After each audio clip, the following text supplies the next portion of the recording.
지난 시간 우리는 전투기 시장의 슈퍼노멀인 F-16 파이팅 팰콘에 대해서 살펴보았습니다. 주된 내용은 F-16의 최신 개량형인 F-16V형에 포커스를 맞췄었습니다. 오늘은 우리나라에 도입된 F-16인 KF-16에 대해서 살펴보는 시간을 갖도록 하겠습니다. 1978년 지미 카터 미국 대통령은 주한미군 철수를 추진했습니다.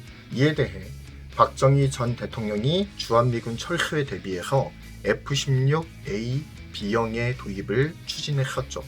하지만 1979년 박정희 전 대통령이 살해당하는 등 급변하는 정세 속에서 그 도입이 무산된 바가 있습니다.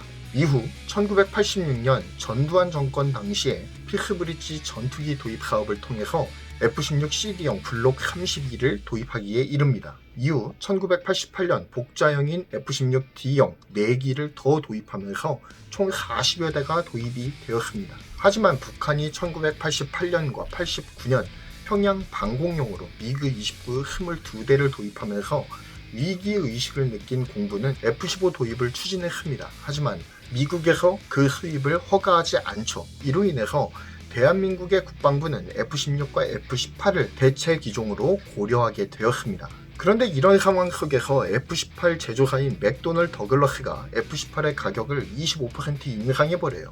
그러면서 정부는 F-16을 최종안으로 가결시켰습니다. 1994년 KF-16 1호기가 납품된 이후에 2000년까지 12대를 미국에서 직수입을 하고요. 그리고 36대는 미제 부품을 수입을 해서 국내에서 생산만 했습니다. 그리고 나머지 물량을 부품을 국산화해서 국내 생산합니다. 그럼을 통해서 총 KF-16 120대가 도입이 되죠. 이후 한국항공우주산업, 즉 카이가 국내 항공산업 발전과 유지를 위해서 KF-16의 추가 생산을 요청을 합니다. 그럼을 통해서 2003년부터 2004년까지 총 20대를 추가 생산을 하죠. 이렇게 현재 40대의 F-16 피스브리지형, 그리고 120대의 후기형 F-16CD 블록 52형, 그리고 2003년부터 2004년 추가 생산분 20대를 합해서 도합 180기의 F-16 기종을 보유하고 있습니다. 하지만 이 중 7대가 불의의 사고로 추락하고 맙니다. 그래서 현재 운용하고 있는 KF-16의 대수는 170대 안팎으로 예상이 되고 있습니다. 이렇게 현재 대한민국 공군에서 운용 중인 KF-16의 카탈로그 스펙을 살펴보면 다음과 같습니다. 기체 길이는 14.8m, 폭은 9.8m, 높이는 4.8m입니다. 기체 중량은 8,720kg이며 무장을 탑재했을 경우에 12,000kg까지 증가합니다. 최대 이륙 중량은 19,200kg입니다. 엔진은 F-16 PB형의 경우, 그러니까 피스브리지형의 경우 제너럴 일렉트릭의 F110 GE100 버전이 탑재가 되었고요. 이후 도입된 KF-16의 경우 제너럴 일렉트릭의 F110 GE129형이 탑재가 됩니다.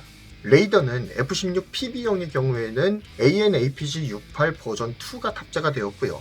KF-16의 경우에는 AN/APG-68 버전 5가 탑재가 되었습니다. 최대 속도는 마하 2.02에서 2.05 수준으로 측정이 되고요. 항속거리는 3,200km이고 최대 상승고도는 15,240m에 이릅니다. 무장을 살펴보면요, M60 20mm 벌컨 한문이 탑재되어 있고요. 그리고 운용 가능한 미사일은 AIM-9 사이드와인더, 그리고 AIM-120 암람 혹은 AIM-7 스페로우 미사일이 탑재가 됩니다. 공대지 무장으로는 AGM-65 매버릭 미사일 혹은 AGM-88 함 미사일이 탑재가 됩니다. 대함 미사일도 탑재가 가능한데요, AGM-84D 하품 미사일 등을 탑재할 수가 있습니다. 이 외에 폭탄류로 CBU-89, 97 폭탄, 그리고 GBU-10, 그리고 12, 페이브웨이 레이저 유도 폭탄 등도 탑재가 될 수 있도록 업그레이드가 되고 있습니다. 지금까지 KF-16은 별다른 개량이 없이 20년 넘게 운영이 되고 있습니다.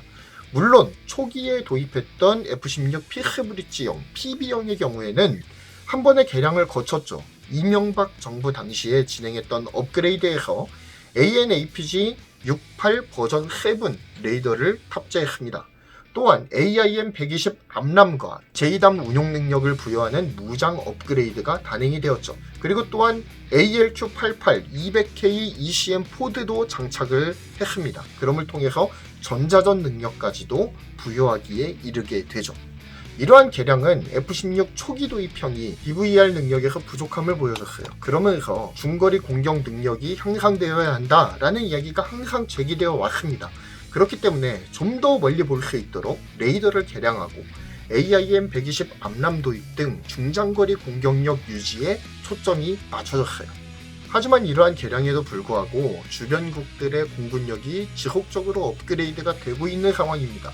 물론 일본의 경우에는 항공기에 순항 미사일을 장착하는 사업이 지지부진하게 진행이 되면서 다소 논외로 다뤄지는 측면이 없지 않지만 그래도 공군력 업그레이드에 신경이 쓰이는 것은 기정사실입니다. 게다가 중국은 무늬만 항모라는 비판을 받고 있기는 하지만 2대의 항공모함을 운영하는 국가이기도 합니다. 자칭 스텔스기라 불리는 제220을 비롯해서 공군력 확장에 신경 쓰는 모습을 여실하게 보여주고 있죠. 주변국이 이렇게 공군력과 해군력을 확장하고 있는 이 시기에 한국 공군 또한 업그레이드 및 전력 보강에 대한 필요성이 계속해서 어필되고 있는 상황입니다. 이에 따라서 KF-16도 개량 프로그램에 따라서 새로운 개량을 준비하고 있습니다. KF-16 개량 사업의 핵심은 레이더 교체, 그리고 새로운 임무 컴퓨터 업그레이드, 그리고 PR 식별 장치 업그레이드에 있다고 보여지는데요. 2020년 3월 30일 미국 국무부가 한국의 KF-16 전투기 업그레이드를 위한 장치 판매를 승인합니다. 이에 따라서 KF-16의 업그레이드 윤곽이 잡히게 되었는데요. 최신 PR 식별 장치인 모드 5 IFF가 탑재가 됩니다. 그리고 링크 16을 지원하는 임무 컴퓨터 업그레이드가 단행이 되고요. 그래서 네트워크 전술 능력이 한층 강화됩니다. 무엇보다 눈에 띄는 변화는 노스롭 그루먼의 AN/APG-83 A사 레이더가 탑재된다는 사실입니다. A사 레이더는 능동 주사식 미상 배열 레이더의 약자입니다. 약 20여 개 표적에 동시 탐지가 가능하고요. 이중 기체에 가장 위협을 가할 가능성이 높은 6개의 표적을 우선 추적을 할 수 있는 그런 고성능 레이더가 바로 A사 레이더이죠.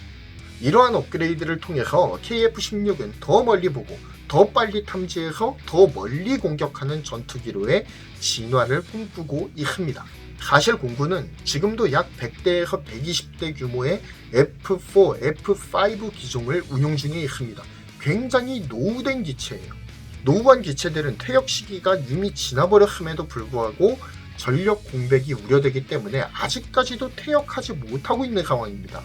게다가 초도 도입 40대, 이후 추가 도입 20대가 결정돼서 총 60대 도입 예정이었던 F-35A형의 경우에는 미국의 코로나 사정 악화로 인해서 생산이 지연되고 있죠. 그래서 현재 국내에 단 8대만 들어와 있는 상황입니다. 이렇게 공군의 전력 공백이 지속되는 가운데에서 KF-16의 개량 소식은 반가운 소식이기도 하지만 한편으로는 성능 개량으로 전력의 공백을 힘겹게 메꾸고 있는 한국 공군의 현실이 안타깝기도 합니다. 부디 예정된 개량 일정이 신속하게 진행됨을 통해서 KF-16이 더욱 향상된 능력으로 우리나라의 영공을 효과적으로 지켜주길 바람하지 않습니다. 전력 공백이 어석히 메꿔지기를 원합니다. 그러기 위해서는 KF-X 사업이 계속해서 순항을 해야겠죠. 이상 대한민국과 세계의 무기를 이야기하는 웨폰 테크였습니다. 본 정보가 조금이라도 유용하셨다면 구독, 좋아요, 알림 설정 부탁드리겠습니다. 감사합니다.